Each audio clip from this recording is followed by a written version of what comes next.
Okay, you got a John Deere x310. If you want the short version of this, it'll be in the first comment down below or in the description. I did a 60-second overview of how to go ahead and change this deck belt. And that's what we're doing today. All you need for this, all I needed was a 1/2-inch deep well socket, vice grip, and an old piece of throttle cable. This has come in handy so much for the using them on springs and stuff. So anyway, this deck has 6 pulleys on it. Okay, there's one little one down up underneath right there. See that one? Don't miss that one. And if you can take a look, see, kind of give you a shot of how this gets routed. Really just got to kind of use common sense. And that diagram, if you got it, that's on the deck, and you should be good to go.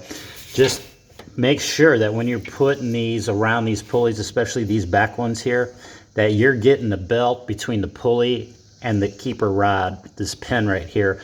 On these, there's one on this side, one on that side. I didn't have to loosen anything up. I was able to wedge it in there and get it to slip down in there, so that's good. And of course, make sure when you're putting the belt in, that the V part of the belt, one part of the belt's got a V and one's got the flat. Make sure that the V parts go down in the V pulleys, and the flat parts, like on these idler pulleys here, the flat's against the flat and the V's against the V on all 6 of those pulleys. Okay, so there's the PTO pulley, and then you got another tensioner pulley. It's all covered with leaves down here. Okay, that the spring is attached to.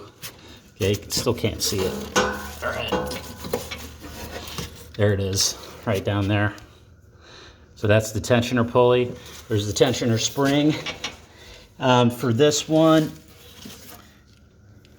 I was just able to, here's where I take my cable, fold it in half, and I grab the other end of it with a vice grip. Okay, and let's see here if I can get on here. See what I'm doing here? I've already got this job done. I'm just kind of showing you. Okay, so I'm gonna get it on here and try not to poke myself with this frickin' cable. Okay, so I get it on here, you see this? And I grab it with the vice grip like this, real tight. Helps if I grab it like that. And then just pull it until you get taking the tension off of it. It'll come off, okay? And just lift it up off of that yellow knob. And then slowly release tension on the spring. And then it'll be totally loose. If you're doing this, your other belt might have broken, it might be off already, but you still got to take tension off of this here, the whole system basically, to put the new belt on there, or otherwise you can't do it.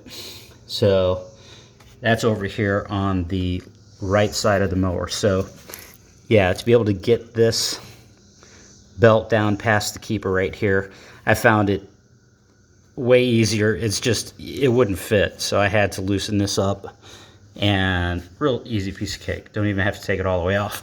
Now on the left side here, oh, and that's the 1/2-inch socket that I used on that. On the left side here, just the same thing.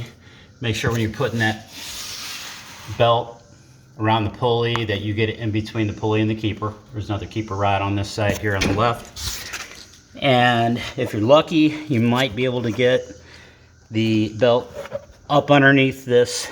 This is like a guard slash keeper, because it kind of like wraps around that pulley and keeps things from flopping out, keeps the belt in there.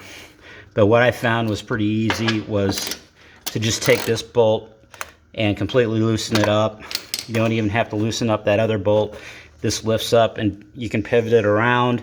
There's another keeper post right underneath here, and it's just real hard to do if you're leaving this cover on, but it takes just a minute to do that. So you just rotate this out of the way, position your belt over and around the pulley, get it in between the pulley, and there's another keeper post back here. Let's see if I can see that. I don't know if you can see that.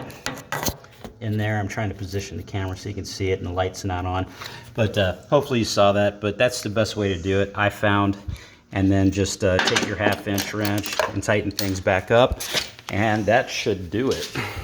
You know, it's really not that bad of a job. It's very easy. Just make sure to follow that pattern for your belt routing. And make sure to get that belt between the keeper posts and the pulley. Real important, because if you go fire this thing up and turn the blades on, if you don't have that belt, if you have that belt on the outside of that keeper post, like if it was routed around here instead, if it came on the outside instead of going in between the post and the pulley, down inside the pulley, if you had it around here, you're really going to screw things up. So anyways, that's it.